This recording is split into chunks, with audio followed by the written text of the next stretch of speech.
The barbarians, savage or civilized? The untold human story. Do they even speak like us? The Roman soldier whispered, peering across the river at the tattooed figures dancing around their fires. His comrade chuckled nervously. Speak.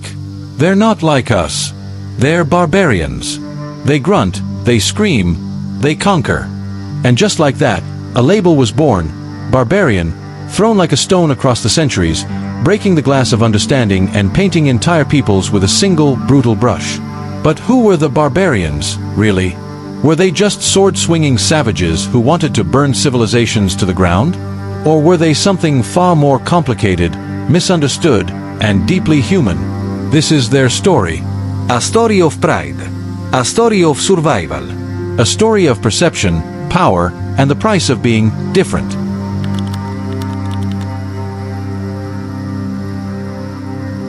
What makes a barbarian? To understand the barbarians, one must first understand the word. The term barbarian comes from the ancient Greek barbaros, a mimic of what foreign speech sounded like to them, bar bar bar. To Greek ears, any language that wasn't Greek sounded like babble. Foreign. Unintelligibile. It wasn't initially an insult. It simply meant not Greek. But with time, the word gathered scorn, superiority, and suspicion. To be a barbarian was to be uncultured, uncivilized, and unworthy. It was a word that built empires while tearing down identities. And when the Romans borrowed it, they added their own layers of prejudice. Anyone who wasn't Roman, or who opposed Roman rule, was labeled a barbarian.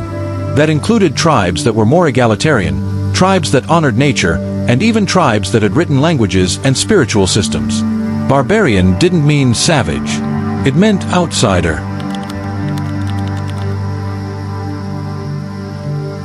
Who were they?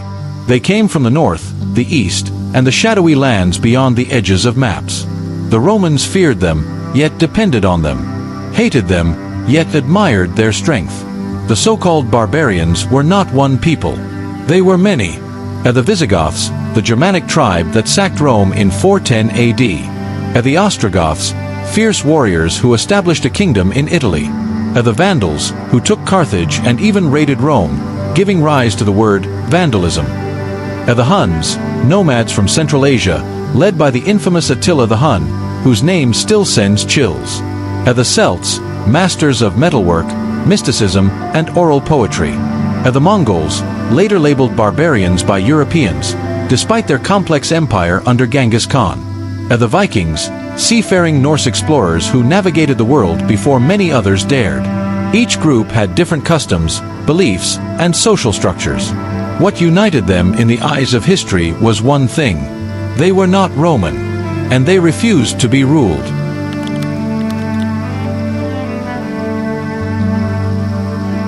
Inside the barbarian minds. What drove these people? Were they simply war-hungry invaders, or were they fighting for something deeper?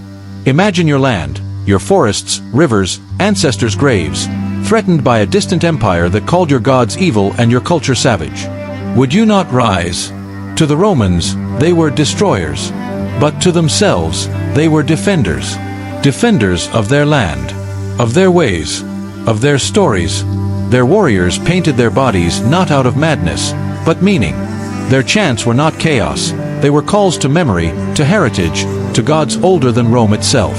One Gothic elder once said, asterisk, we do not destroy because we hate. We destroy because they would not let us live.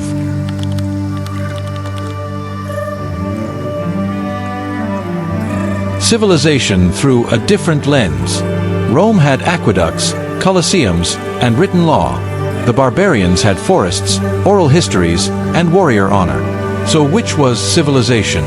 Barbarian tribes often lived in egalitarian communities, where women could own property, speak in councils, and even lead in battle. Some tribes honored their elderly in ways Roman culture did not. They passed down knowledge not through parchment, but through poetry and song, each word burning with the fire of their ancestors. One Celtic warrior once told a Roman captive, asterisco your words live on scrolls, ours live in the soul.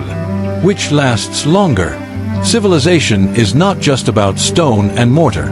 It's about values, wisdom, and the will to remember.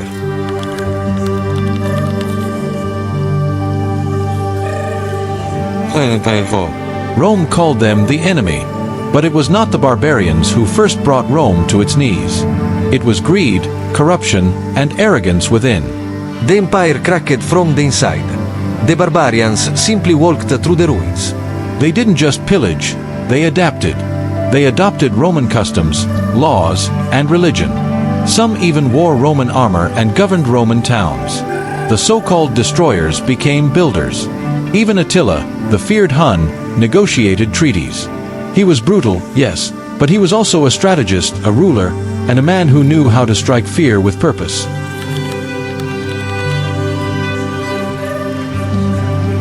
The barbarian legacy. Their names survive not just in textbooks, but in bloodlines, languages, and cities. Many modern Europeans carry the DNA of these tribes. English itself is rooted in Germanic, barbarian language. Days of the week, Tuesday, Wednesday, Thursday, are named after Norse gods. Their myths inspired epic tales. Their courage inspired revolutions. And their stories, buried beneath centuries of labels, waiting to rise.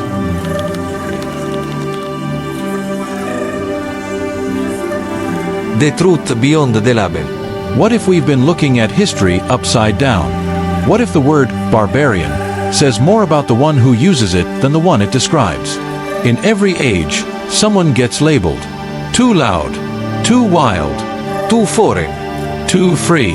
But beneath the ink of propaganda lies a truth. They were human, fierce, flawed. And full of fire. They laughed, they wept, they dreamed, they believed. And in their refusal to be tamed, they remind us of something modern life often forgets. To live boldly. To protect what matters.